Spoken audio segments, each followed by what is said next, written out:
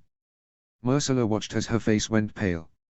"Not Lyra," Jory said in a strangled tone, a hand clutching at her chest. Lady Mormont gave a small smile. "No, my child. Lyra is fine. The king ordered her to get a scratch seen to." And with that Myrcella let go of the breath that she had been holding in. Robb had not been killed, but she frowned as the implications of that hit her. Robb and his army were back, seemingly victorious from whatever battle they had fought, but if they had gone to lay siege to Winterfell, then they should not have returned, certainly not this soon, and surely they would have sent for the rest of his retinue to follow on to Winterfell. "The king is with the Lannister in the medical tent." Myrcella lifted her head at the overheard words. It was obvious she was not meant to have heard, as Lady Mormont had been talking quietly to Jory across the small chamber. But Myrcella had always had keen hearing from years of sneaking her way around the Red Keep, trying to avoid Joffrey and whichever of her septars were meant to keep her cooped up in the Queen's private rooms. "Lannister?" Myrcella queried. "Robb has captured one of my kinsmen. Is it my uncle Tyrion?" Please, not Tyrion, she thought. Robb would be sure to behead him for holding Winterfell in the name of the Lannisters. "Your Highness, you are not to know this," Lady Mormont said uneasily. "I am under orders to keep you inside here. If Robb has one of my kin, then I demand the right to see them," she said haughtily. "His Grace has forbidden that." However, Myrcella was not listening. Instead, she darted out of the chamber before Lady Mormont or Jory could block it off with a deceptive turn of speed. Picking up her skirts, she headed outside.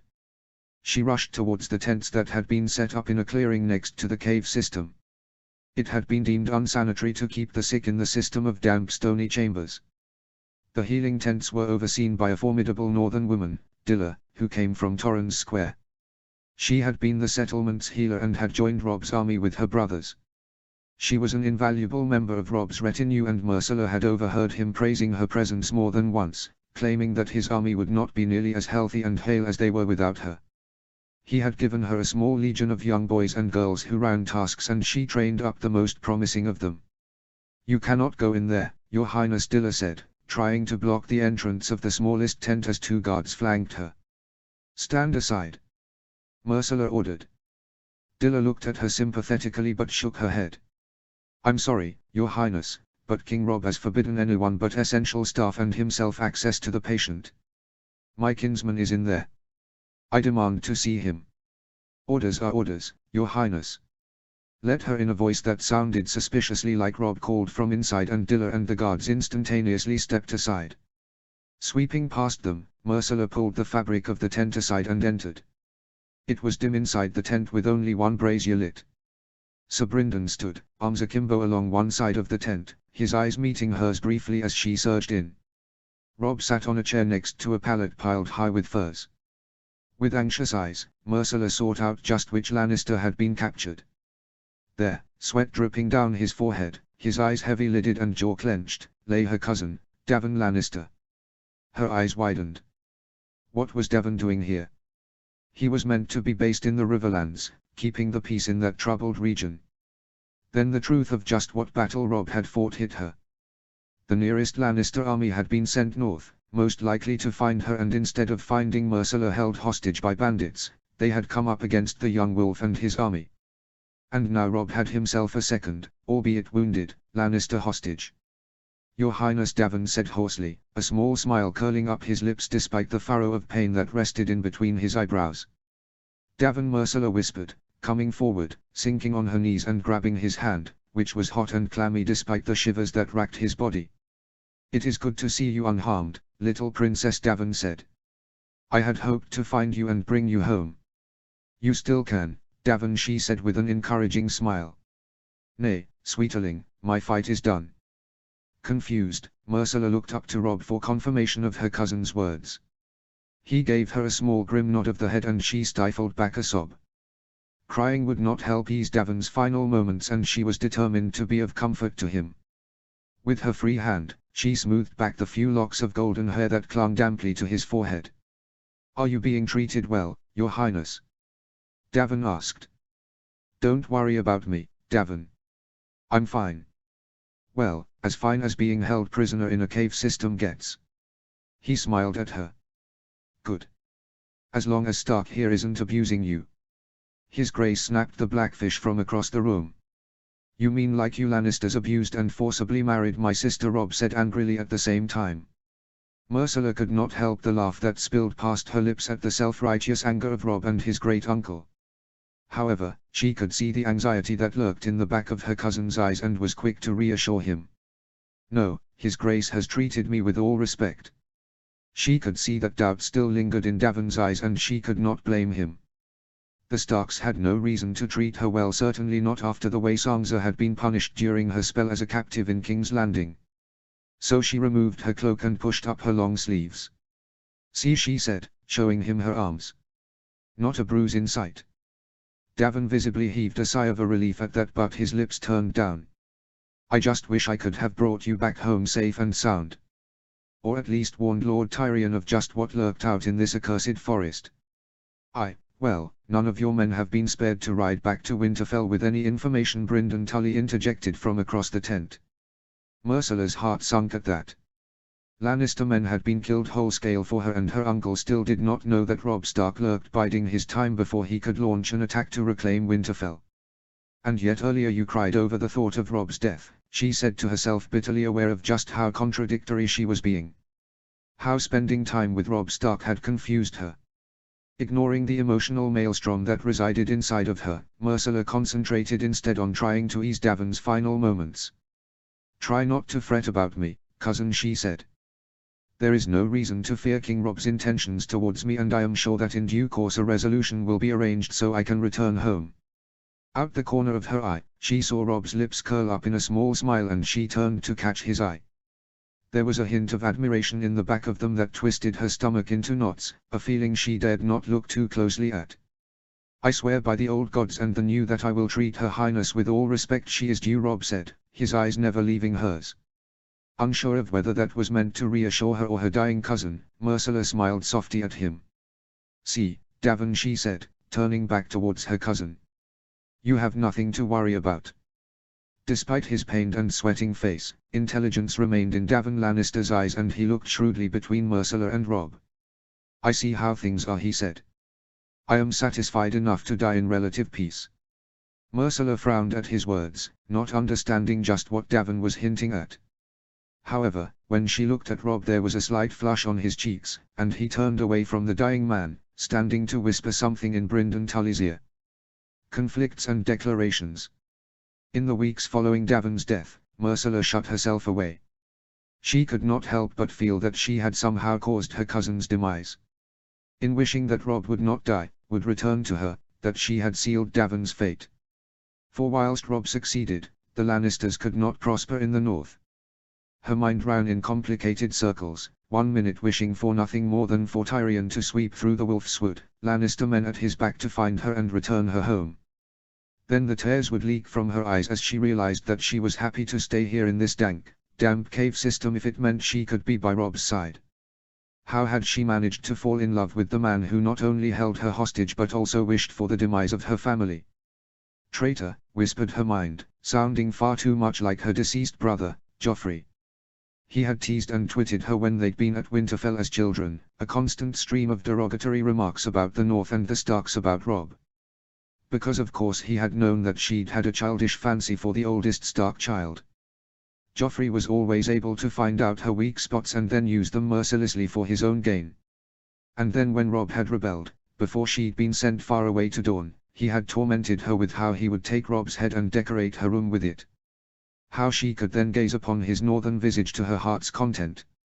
Well, Joffrey was the dead one. Killed before he could wed his Tyrell bride as he celebrated the demise of Robb Stark with a hunt in the Kingswood.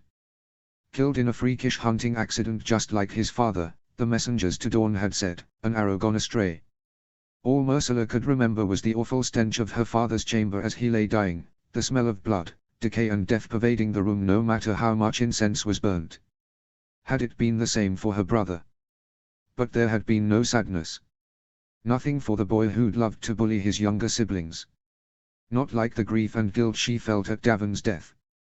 Davin had always been kind to her, bluff and jovial, and happy to give attention to the two youngest royal children. Myrcella Jory said quietly from the entrance into the small chamber. "Come outside today. The fresh air will do you good." She shook her head.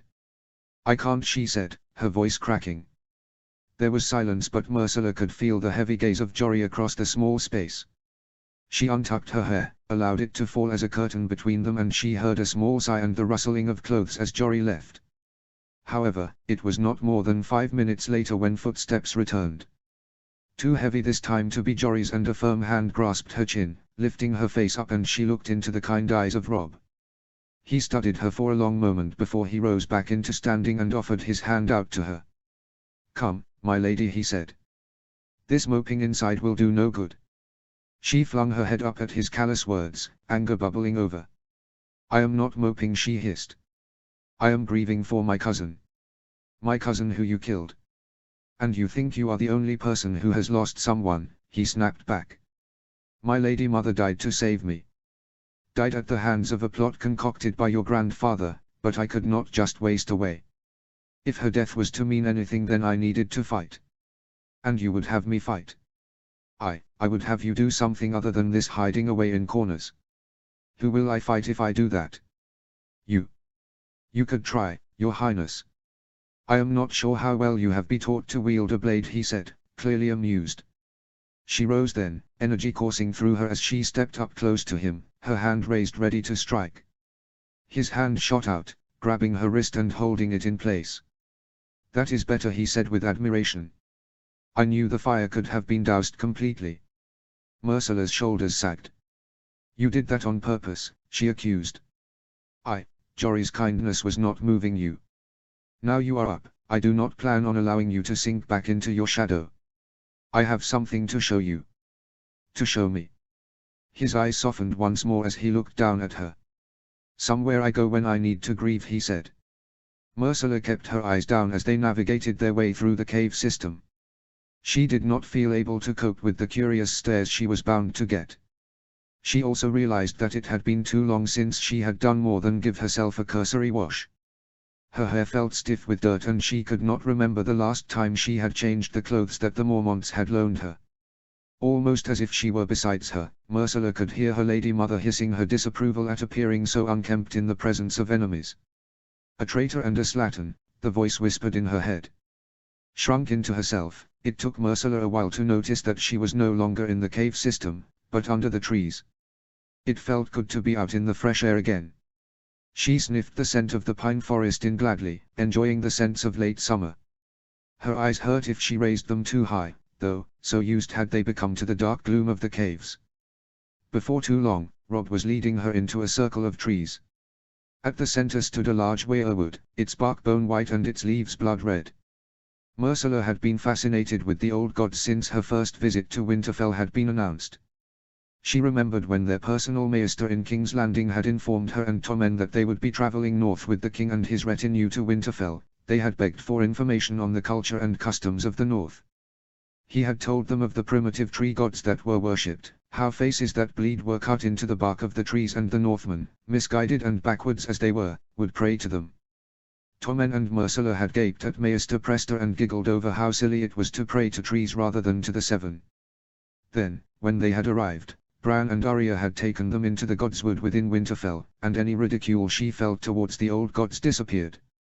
She had felt like an outsider trespassing on something that was beyond her understanding, and her heart had beaten rapidly in her chest as they'd come upon the heart tree, so tall and majestic as it overlooked the inky black hot pools. She had gazed on the face, where it wept tears of blood-red sap and clutched Tommen's hand hard. It felt as if the tree god could look straight into her soul, and she had been uneasy until they'd left the ancient Godswood and been back in the heart of a bustling castle. She hadn't returned, and nor had she gone into the Godswood for her visit this time. Sansa had offered to take her when she went to observe her own prayers, but she remembered that feeling of intense unease and had declined.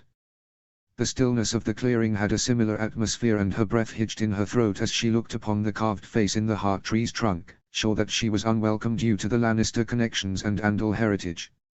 "I come here to pray," Rob said quietly. "It brings me a peace that I struggle to find elsewhere. In ancient times, the Godswood in Winterfell was part of the Wolfswood, and coming here is like coming home." Myrcella turned her eyes up to his. "Why did you bring me?" she asked. "I know you are of the Seven, but the closest September is at Winterfell, and I thought you might like to pray for your cousin even if you do not follow the old gods." She smiled shakily up at him then in thanks and stepped hesitantly towards the heart tree. When she stood in front of it, she was overtaken by an urge to touch the carved face. With her hand outstretched, she reached up and brushed unsteady fingers over the tears that ran down its cheeks. They were sticky and coated the tips of her fingers, but it was not unpleasant. In fact, it felt more alive than the wooden carvings of the Seven that rested within the private September in King's Landing, or the more ornate versions that decorated the Great September of Baelor. This felt earthy and close, as if she was connected somehow to something that was beyond her understanding. All at once, the apprehension she'd felt at being here disappeared. The leaves of the tree rustled, almost as if acknowledging her presence, and she felt the sting of moisture in her eyes. Pressing her palm flat against the trunk, she began to pray. "Help me. Help me to find some peace in my soul even if I am not one of your followers. I am so conflicted over my love for Rob and for my family. It feels as if I am ripped in two." Tears fell down her cheeks as her forehead fell towards the trunk, resting on it as she allowed the emotion to pour out of her, her shoulders shaking with the strength of her sobs. Myrcella stayed that way until the storm of emotions passed. Feeling tired and worn out, she slid down and slumped against the tree, her eyelids heavy and swollen. Her gaze rested on Rob, who sat across the clearing from her, his head turned up to the canopy and seemingly lost in his thoughts. Taking advantage of his distraction, she allowed herself to study him. He had the coloring of his maternal family, much as she did, but he held himself with the gravitas that she remembered Eddard Stark having. Mayhaps it was the somber hue of his face, but he did not appear so wholly Tully anymore. There was a steel to his looks that reminded her of Winterfell itself. Life could throw what it wanted at Robb Stark, but he would weather it and stand firm as Winterfell had stood strong in the north for thousands of years.